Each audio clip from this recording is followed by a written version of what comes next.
Hey, what's going on YouTube? Mike here from Team VRY, and today we have here with us the Google Stadia controller. Now, I've been using this for a while now, and yeah, I just want to share my experiences with you guys about this controller. Now, for a bit of clarification, this is not the Premier Edition. I didn't get a Chromecast device with this, I just got the standalone controller. Alright, so the Stadia controller comes in a nice white box, and I gotta admit, I do like what they did with its packaging. So you also get the specs of the controller on the side of the box, as well as some additional information on the bottom. Opening the package, you get the Stadia controller itself, and as you can see, we do have the just black version here with us. We'll get back to this later, and further opening up the box, we get a rather long USB Type-A to Type-C cable, which is a nice addition. Other than that, you just get a bunch of additional paperwork. Now, handling the Stadia controller itself, it does have a sturdy feel to it. One thing I did notice is that it sort of combines different button layouts, which are seen on other controllers. For example, the A, B, X, and Y buttons are arranged similarly to an Xbox controller, while the analog sticks are fixed in a position that you get with Sony DualShock controllers, while the menu, Google Assistant, and the screenshot buttons are placed similarly to the ones you can find on a Nintendo Switch Pro controller. In addition to all this, there is of course the Stadia button, as well as a USB-C port for charging and connectivity. Now, underneath the Stadia button is a light which will either flash white or orange depending on what you're currently doing with the controller. For example, it will blink a white color if you are pairing it to a device. It'll maintain a white steady glow if it's connected, and it's going to blink up orange if it needs to be set up with a Wi-Fi network. There is also a headphone jack, which is a nice addition, and all of this comes wrapped up in a nice matte texture, and it is pretty nice to the touch. Now, the face buttons and D-pad on the controller are rather clicky, but I kinda like how clicky they are when using the controller. One comparison I can probably make is that the buttons almost have the same level of flakiness as on the Game Boy Advance SP. The analog sticks and the shoulder buttons likewise have a comfortable feel to them,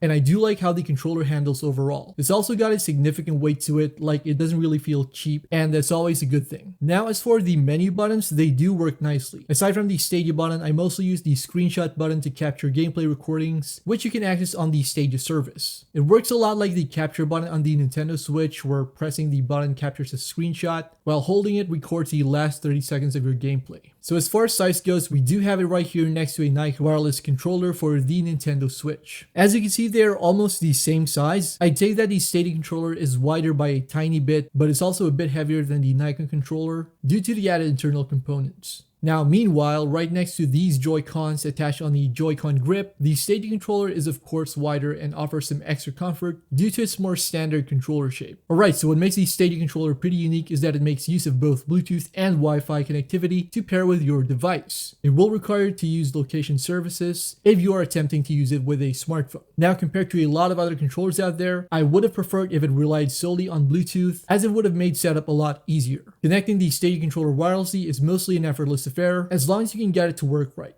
Most times I can connect my controller wirelessly to my Pixel phone easily, although there were instances when I had trouble connecting to the controller. For example, it required me to download a software update, which took me several tries to get to work. Some other times it will have a bit of difficulty connecting to my smartphone, which will require you to restart the Stadia app and the controller to make things work. Of course, a simple solution to these issues would be to use the controller with a USB cable, which has worked flawlessly so far. Alright, so I just want to show you guys how the Stadia controller works when connected to a phone. In general, there's a low level of latency, which is good, and in my experience, controller latency is very dependent on your internet connection. So while we were filming this video, we had decent connection speeds, and this is pretty evident in this clip. Now, technically, you can use the Stadia controller for other non-Stadia games, as long as you use it with a wired connection and if the app supports physical controls. Right here, we have it working with Grim Valor, which is one of my most favorite Android games. And yeah, it handles pretty nicely without any input delays. So far, I have had an easy time connecting the Stadia controller wirelessly with my computer. Of course, you'll need to have Stadia up and running on your internet browser, but the process is mostly seamless. Again, the latency here is dependent on your internet connection. If your connection is slow, then do expect some input delays. As I mentioned earlier, things do go smoother if you opt for a wired connection with a USB cable, in which case there is basically zero lag. Now, one thing which I really love about the controller is that it's compatible with games outside of Stadia, provided that you make use of a USB cable for it, and if your game supports third-party controllers. Since it is a wired connection, latency is virtually non-existent, and I don't have to worry about the controller's battery life as it is connected to a power source. Speaking of battery life, the Stadia controller can last up to 10 hours of play on a single charge, at least in my experience. Since I play both wired and wirelessly depending on my mood, I haven't felt the need to charge it very often as it charges off my computer.